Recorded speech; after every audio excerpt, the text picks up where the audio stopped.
Hey, what's up, guys, and welcome back to another Real Madrid review. I mean, like, if you look at the game and you look at the stats, we were absolutely dominated. We had no shots on target, I think, since like 2008, a game in 2008. It's been that long.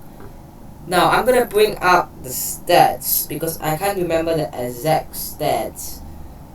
But I'm gonna bring up the stats and I will have a look. So stats, we had 3 shots, none of them on target. PSG had 21 shots, 8 on target. They had 58% of the ball. They had 167 more passes. Their pass accuracy was much better. I mean, they made more fouls, similar to yellow cards. The stats is just so much more different. In fact, you know what? No, it's not even 2008. We have failed to land a shot on target in just 2 Champions League games since 2003-2004 season. It was also against PSG and also against PSG in September. So the other 2 games in which we didn't managed to get a shot was both against PSG. So the goal is just, I mean, Carvajal was torn apart the entire game, was brought off for Lucas Vazquez, and then Lucas Vazquez just gone and done that. You know, he should have done so much better there. I don't know where Militao was, don't know where the defense was, and then Mbappe just skipped past basically our defenders and just slotted in the bottom corner through Courtois' legs. And again, we forced them to the 90th and like 4th minute for them to score. So I feel like I don't know what to say. They wanted to say, and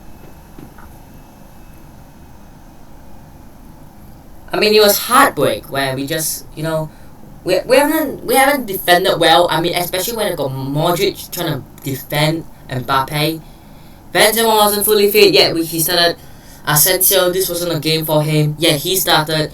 Vini has been on good form this season, but recently he hasn't been up to standards. But again, what do you expect from him? He's just getting back. I mean, this is really his like first really, I guess, season when people look at him and be like, oh, he's such a crucial player to Real Madrid. So again, we can't expect him to be the man who do this every single week for us. The midfield, Casemiro will be out for the second leg. How big of a miss would that be? Who will replace him? Valverde, not really his position to be a defensive midfielder. Camavinga, I mean, he's a player who likes to have the freedom, not necessarily just to be a defensive player. So I would love to see what we do there. Mendy, again, as the same thing, won't be able to play the second leg. Who will come in for him? Marcelo definitely won't. Nacho at left back or Alaba at left back. Depends. I mean, both Nacho and Alaba can play left back and center back, so we'll see as well. Would Carvajal still play after, he has basically been done horribly by Mbappe this entire game, and we thought maybe Lucas Vazquez coming on would help him a little bit since Carvajal has been getting tortured, and Lucas Vazquez just throws away a goal. And I feel like our game plan in this game was to be defensive. You know what, guys? Let's have the ball in the midfield. Let's not make a silly mistake. Let's not pass it to Benzema because obviously he has some hamstring injuries. Let's keep the ball. Let's not give it to PSG. And yet, we couldn't even keep the ball for a few minutes. We came in defensively, right? What do we realistically expect from Benzema, who was still recovering from the hamstring injury that he suffered?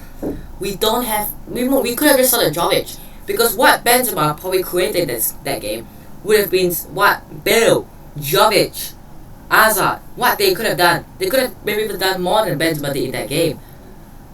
I just don't understand why we would throw Benzema on. And this weekend against Alaves, would we throw Alaves?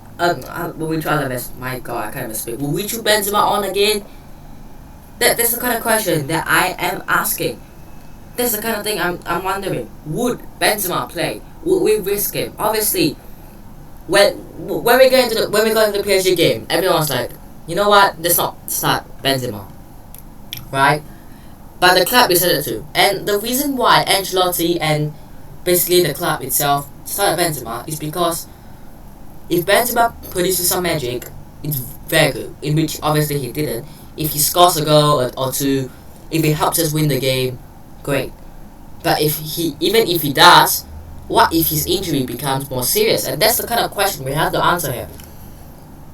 Against Alaves, if he does help us produce a couple of goals, imagine his leg is just like gone, his hamstring goes even worse. Imagine he gets injured even worse. What will happen? He'll be out for 3-4 months. The end of the season he's out. What can we do?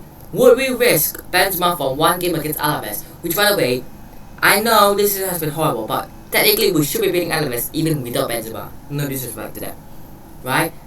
Just throw Jovic up there for God's sake.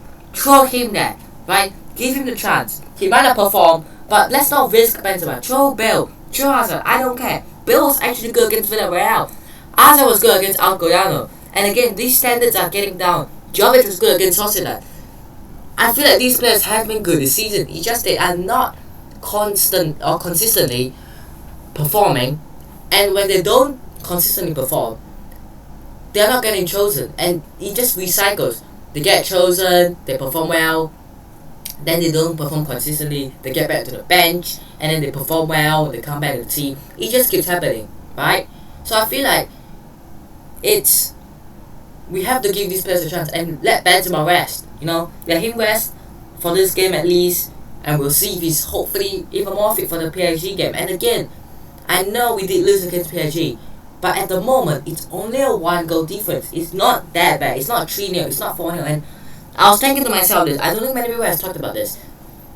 I believe was it 2 or 3 years ago, we would have easily lost to PSG. And I'm talking like post Ronaldo.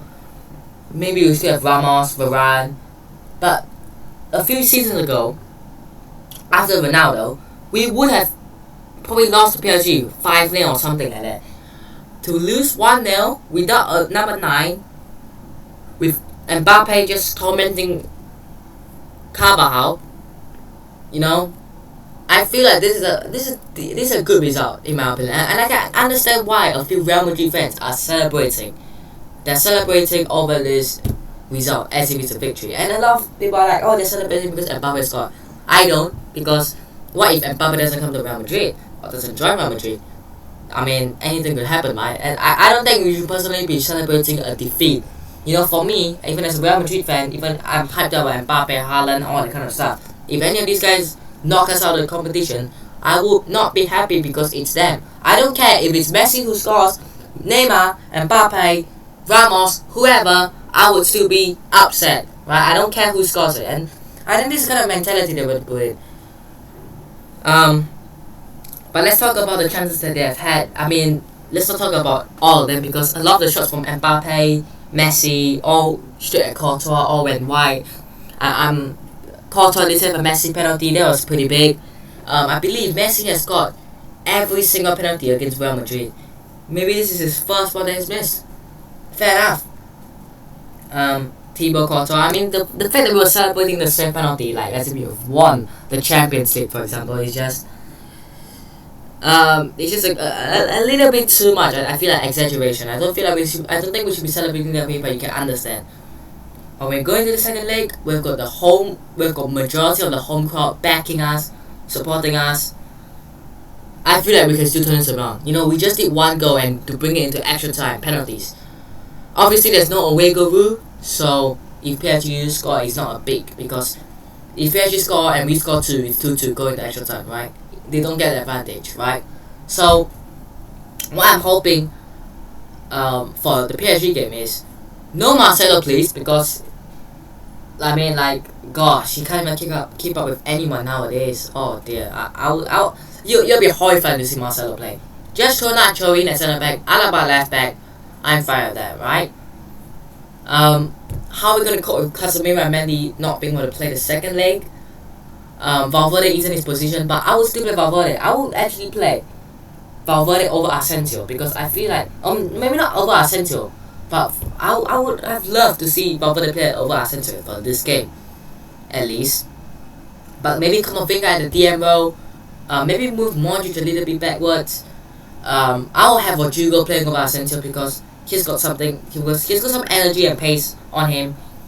Benzema, if he's fully fit, would definitely play. Vini, obviously. But I'm just scared of the second leg now because PSG have got some really good players, man. Mbappe, when Neymar's really fit, Messi.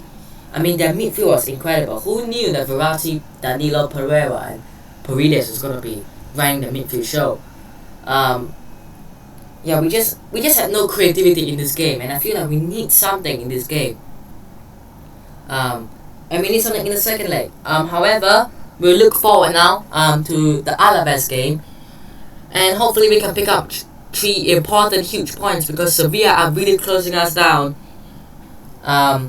We just 4 points behind us. That is a very small margin. I believe we were like 12 points clear of them, and somehow they've narrowed it down to 4 points, and we need them to drop points. But again, we shouldn't be relying on teams dropping points. We should be getting points ourselves. But hey, let me know your thoughts on today's, or not today's, but on this game. And yeah, that is going to be the end of today's Real Madrid review. Hope you guys have enjoyed today's Real Madrid review. Hit the like button, guys, did. Subscribe to the channel, guys, on already, and I'll see you guys in the next one. Peace.